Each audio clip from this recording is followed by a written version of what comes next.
So, hi everyone. Thank you for having me. And I just want to say the previous few presentations were amazing. We're talking about BNPLs, insurance, NFTs, betting on Davids. It was very huge subject, very maybe definitely very business focused, but I kind of want to bring it back onto the ground, make it a little bit more human for my presentation. And today my presentation is all about humans, connections. It's about you as a customer. So first of all, I'm sure, oops, oh, it's not. All right. So sorry about that. So first of all, I'm sure we all have encountered problems before when we purchase something or we want to do a service. We have tried to search for a method how to solve it, but we can't. So we call the customer service hotline. And when they do, they hear, hello, we hear, hello, how can I help you today? No, it's more like, hello, thank you for calling. Please press 1. If you want this, please press 2. Please press 3.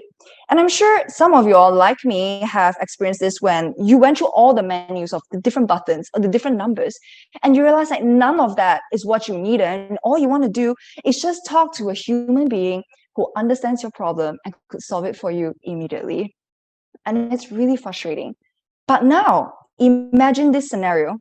Okay, it's the pandemic, we're in a lockdown, it's really sad. So we buy our groceries online, and when our groceries are delivered to us, we realize something. Oh my goodness, my milk spoiled.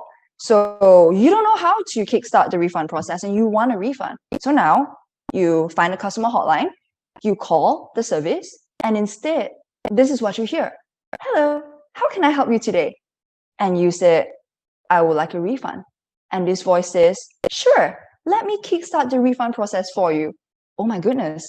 There is no waiting. There is no bouncing around different numbers. There is no bouncing around different humans. If that is so lucky that you have found a human, you have saved so much time.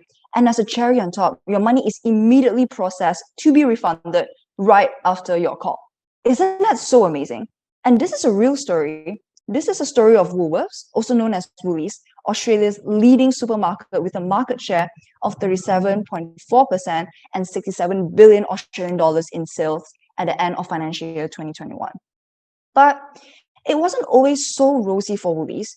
And today I'm going to tell you a story of how a CEO of a traditional FMCG company achieved such amazing success, all because it put you, me, the customer, first. So we at Twimbit, we decided to study Woolies precisely because they are a traditional company.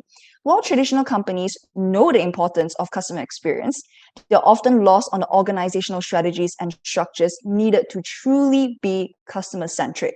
And besides, we all know this, change is tough.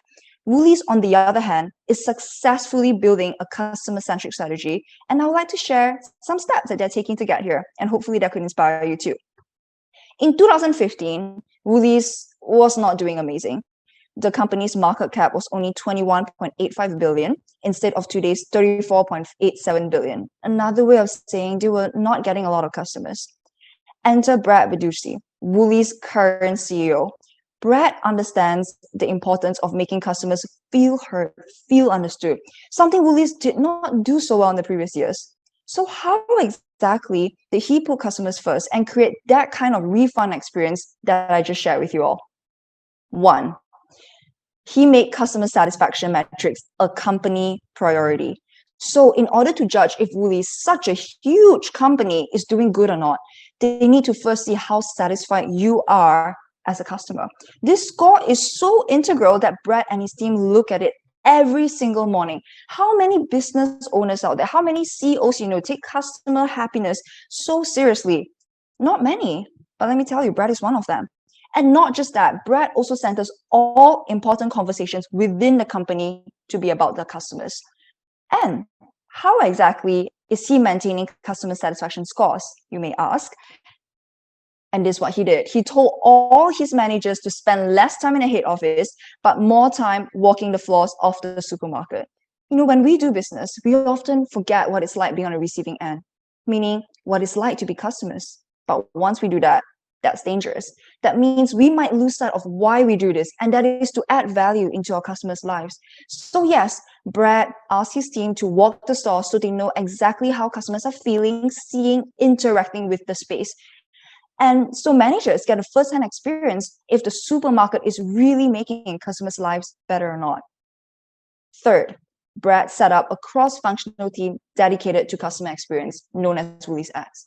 I'm sure you're with me when I say that this is a time when online experiences are more important than ever.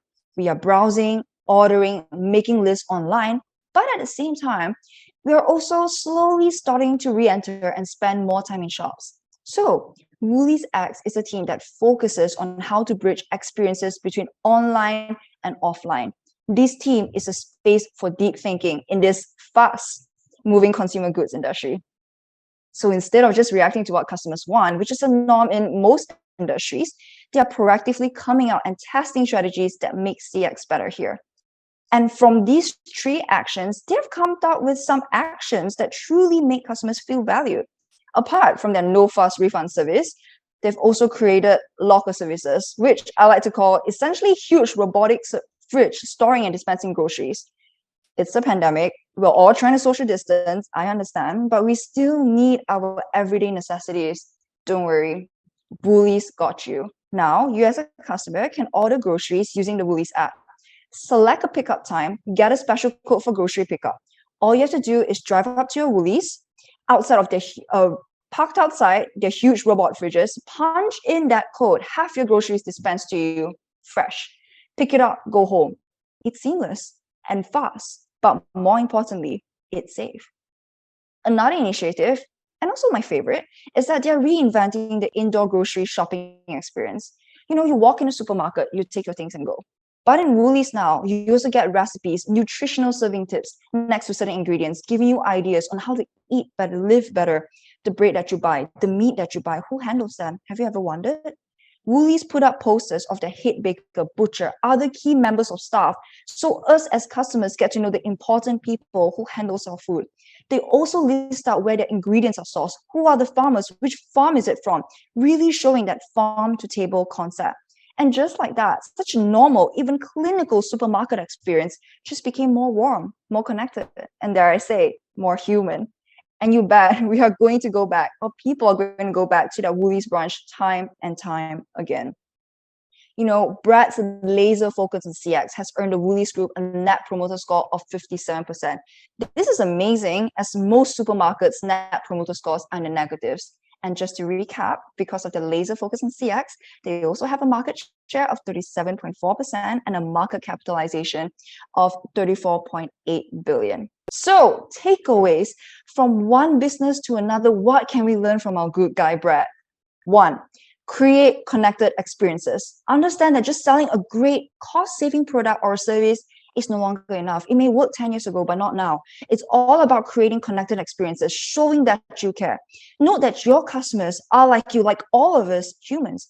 We long to feel safe, valued, and connected. And this is exactly what Brad provided. He created a safe space with the pickup lockers. He made shopping in the supermarket feel very connected by putting very important information about our food.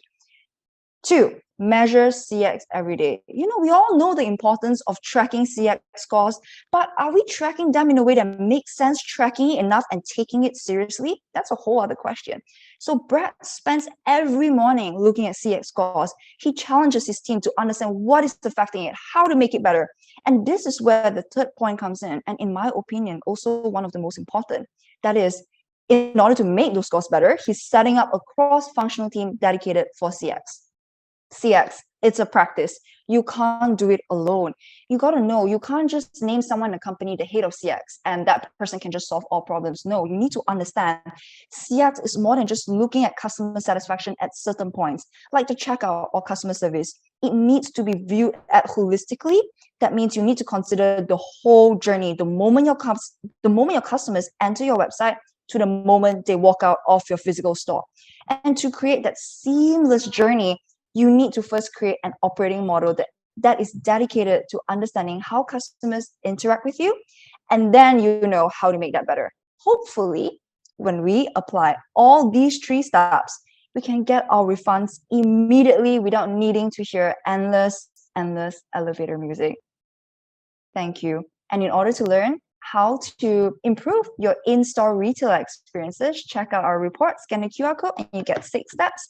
If you want to gain more insights, feel free to contact me. Thank you, everyone.